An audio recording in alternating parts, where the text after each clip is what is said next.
Da idemo na snijeg. Vodimo vas u Italiju na jubilarni 10. Hrvatski festival skijanja, vina i gastronomije. I to na Kronplac koji je još jednom postao Kroplac. Gotovo 500 Hrvata ovog vikenda uživa na popularnom skijalištu. Ondje je i naša ekipa i Kristina Čirjek.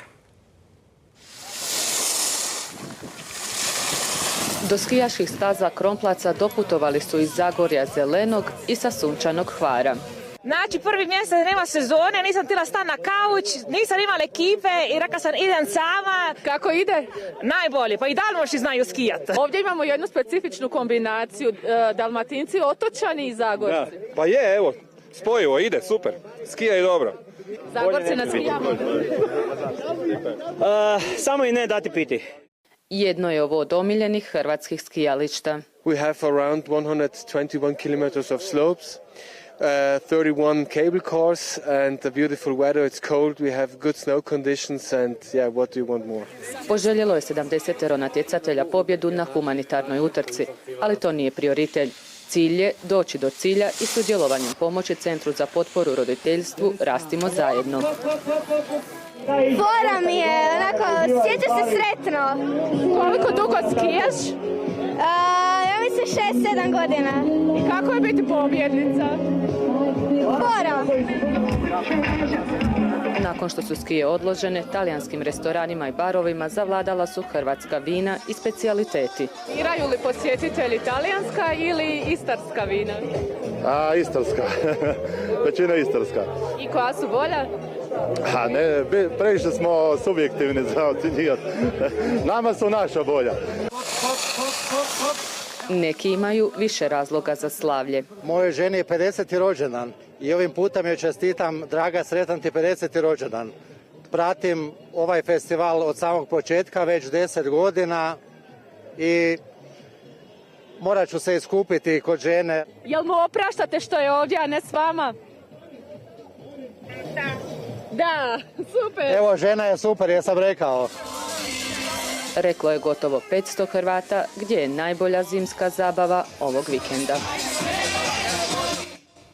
A zabava se nastavlja i u večernjim satima. O atmosferi nastavlja i Kristina. Kakva je atmosfera, najbolje možete vidjeti i sami, s tim da je većina ovih ljudi od jutra na stazi.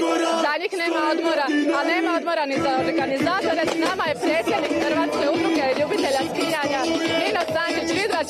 Dobrodošli u RTL danas. Koliki je interes Hrvata za skijanje? Pa ljudi obožavaju skijanje, to je takav nekakav, kad se dignete na 2000 metara, energija, zrak, zaboravite na sve probleme. Ljudi obožavaju uživati na skijanju. Po čemu je ovaj 10. jubilarni festival drukčiji od svih prethodnih? Pa poseban je po tome što je Kronplac skijalište koje jako vole Hrvati. Od danas smo ga preimenovali, zove se Kroplac i to je to. Ovdje je vrhunska infrastruktura, vrhunske staze, sunce, sve na izvrsnoj razini i tu smo narednih x godina. Koliko je inflacija i visoke cijene utjecalo na stanje u hrvatskom skijanju? Pa evo, ja mogu reći da u ovih 10 godina došli smo do 10.000 članova, trenutno je aktivno 2.000 ljudi, u odnosu na lani rasti 80%. Ljudi rade, ljudi štede, ljudi vole uživati na skijanju. Svi bi ga mijenjali za 2 tjedna mora i to je jednostavno nešto neopisivo. Koliko bi stajalo jedno skijanje tjedno za 4-članu obitelj?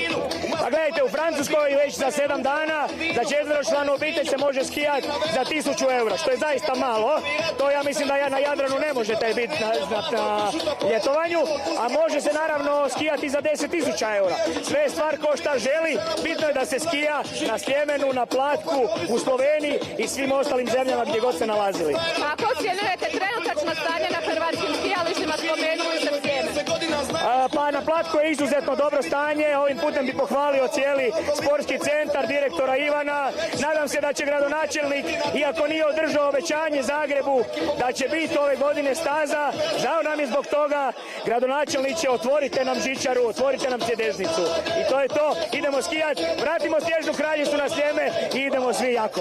Hvala vam na razgovoru, festival traje još sutra, mi se nadamo da smo vam prenijeli barem dio ove atmosfere. Jeste.